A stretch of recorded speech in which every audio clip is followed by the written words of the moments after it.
Jangan siapa pun kata, Dr. Daniel, bab mengundi ni bukan bab agama. Sorry bro, you are wrong. Bab pilih pemimpin bukan bab agama. Sorry bro, pemimpin dia ubah corak agama ikut dia. Kalau kita silap memilih.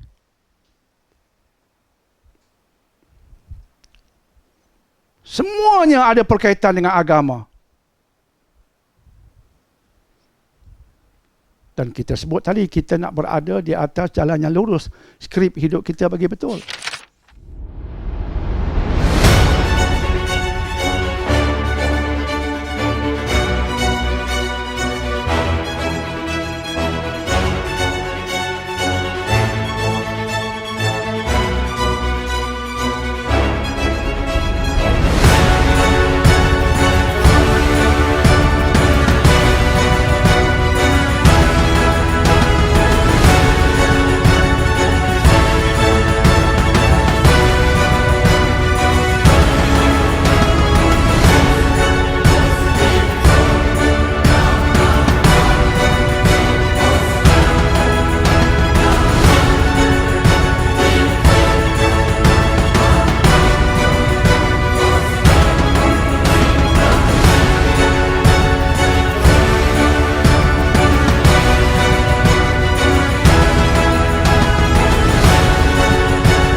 Hamka lagi. Saya nak baca apa yang Hamka tulis cantik untuk kita pada hari ini. Kalau orang itu telah betul-betul beribadah. Tuan-tuan dan puan-puan dah fahamkan konsep ibadah tadi. Terutama yang tak akhir, saya merujuk pada surah Al-Baqarah 112. Ikhlas mengikut syariat. Kalau seseorang telah betul-betul beribadah kepada Tuhannya dengan sendirinya, tidaklah dia akan makan harta anak yatim. Dia takkan makan harta orang cara batil. Ataupun membahagikan harta waris dengan curang. Berebut antara adik-beradik. Dia bolok harta warisan pusaka padahal itu haram. Dia tak kisah, yang penting aku dapat duit banyak.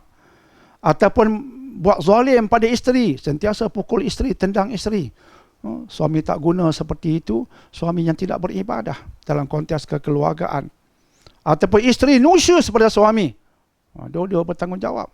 Isteri zalim pada suami zalim pada isteri, tidak beribadah. Isteri nusyus pada suami, juga tidak beribadah di penjuru kekeluargaan. Jadi orang yang betul-betul beribadah, dia takkan makan di orang cara batil. Dan kalau kita perkembangkan lagi,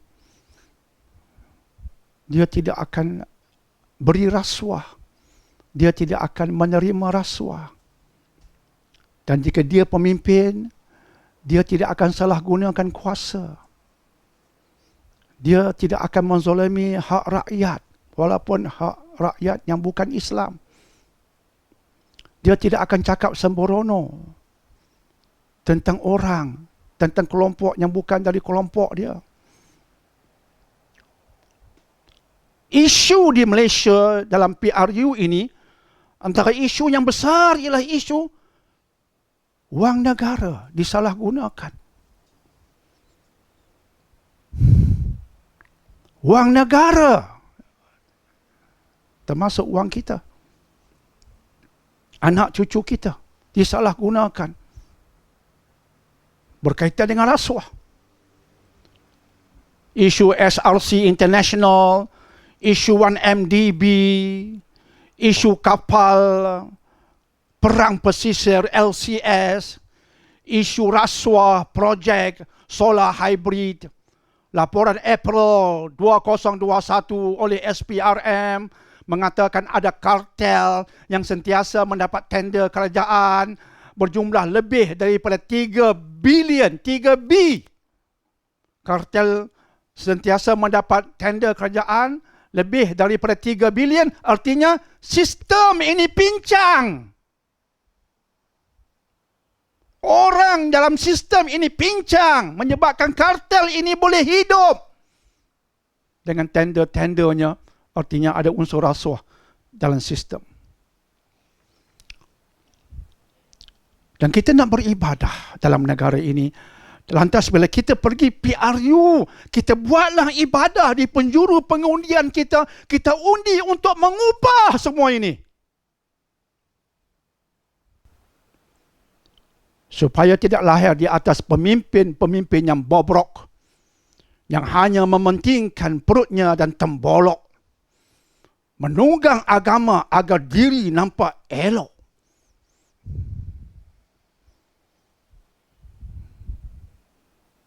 Bercakap indah, mencari undi, kemudian hilang, entah mana dia menyorok. Ekor bergelumang dengan tahi, tapi berderai-derai dia berkokok. Sepatutnya dia takut dengan amanah kepimpinan, tetapi mereka berebut dan nampaknya seronok. Kita tidak mau lagi pemimpin yang bobrok. Orang-orang politik, sudah berapa pilihan raya, puluhan tahun kita hidup di Malaysia.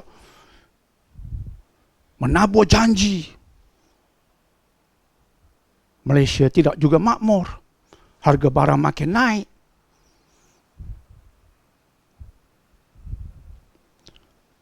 Menabur janji nak menegakkan Islam. Tak ada apa juga.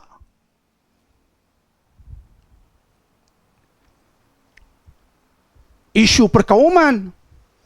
Kita bercakap tentang warga negara termasuknya non-Muslim. Dia hidup di bawah naungan perlembagaan Malaysia. Dia tunduk bawah perlembagaan. Dia bukan komunis.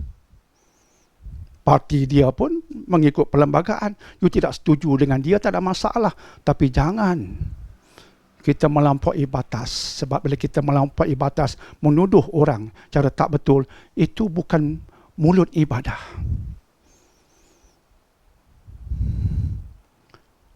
Maka Malaysia perlukan pemimpin yang berazam betul-betul untuk mengubah semua ini. Supaya tidak ada sebarang toleransi kepada rasuah.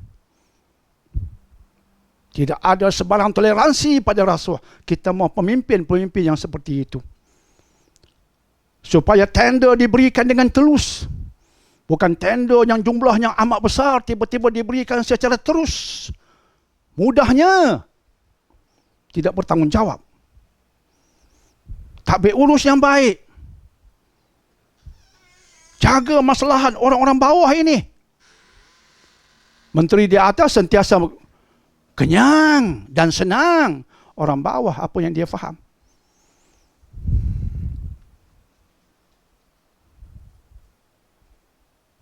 Yang berazam untuk betulkan, untuk bantu.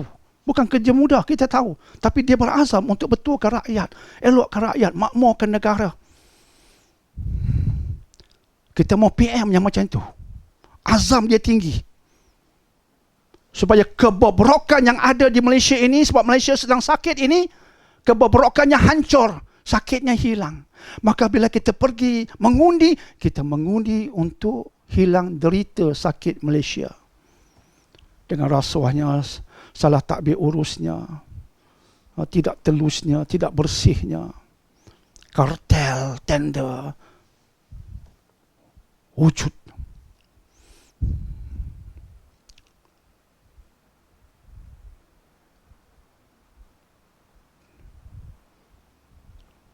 InsyaAllah kita beribadah di situ.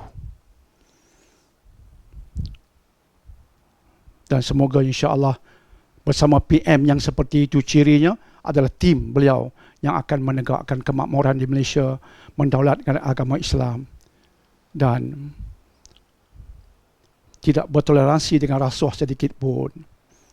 InsyaAllah. InsyaAllah. Dan anda yang di atas yang berucap, kempen, beribadahlah di penjuru anda, terutama jika anda orang Islam. Jangan senang-senang nak sembelih orang, termasuk non-Muslim. Jangan cakap bahasa seperti itu, menjadikan agama Islam ini huduh. Orang Islam yang menghuduhkan agamanya sendiri. Jangan senang-senang anda nak nerakakan orang. Masih ada ustaz yang spesies macam itu? Ya, masih ada. Anda menghuduhkan agama. Anda bercakap tentang benda ghaib, padahal anda tak layak bercakap tentang benda ghaib. Kita tak layak bercakap dengan benda ghaib. Tadi bila saya sebut tentang orang yang diberikan nikmat, saya berkata, jika anda nak berikan jawapan, beri dalil. Jangan sekadar sebut air liur. Saya berikan dalil Quran. Dalil. Ini kita senang-senang menerakakan orang. Menghina orang, menghina wanita. Mengutuk sana, mengutuk sini. Ini bukan ibadah. Saya kaitkan ibadah dengan situasi hari ini. Hari ini berapa hari bulan? Ridwan? 17 November. Lagi 2 hari. 19 hari mengundi. Izinkan saya mengaitkan dengan semua itu sebab tajuk kita ibadah. Jangan siapa pun kata, Dr. Daniel, bab mengundi ni bukan bab agama. Sorry bro, you are wrong. Bab pilih pemimpin bukan bab agama. Sorry bro, pemimpin dia ubah corak agama ikut dia. Kalau kita silap memilih.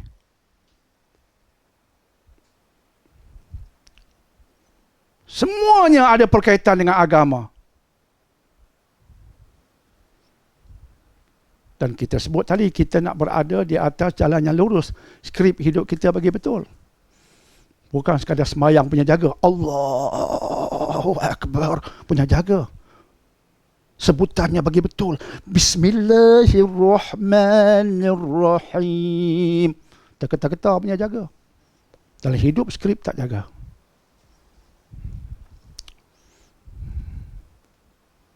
Semoga saya doakan PM yang terpilih, PM yang menjaga ibadah, mengangkat ibadah, mengangkat agama, itu agama. Dan memakmurkan negara, itu kehendak agama. Tidak toleransi dengan rasuah, itu agama. Takbir urus yang baik, itu agama. Telus dalam projek-projek dan tender, itu agama. Membersihkan kepincangan dalam sistem-sistem yang ada sekarang di Malaysia, itu agama. Semoga PM yang terpilih, dia menjiwai perubahan seperti itu yang saya sebutkan tadi. Amin. Dan semoga pasukan tim yang bersama beliau juga membantu ke arah itu. Amin. Dan ini agama. InsyaAllah.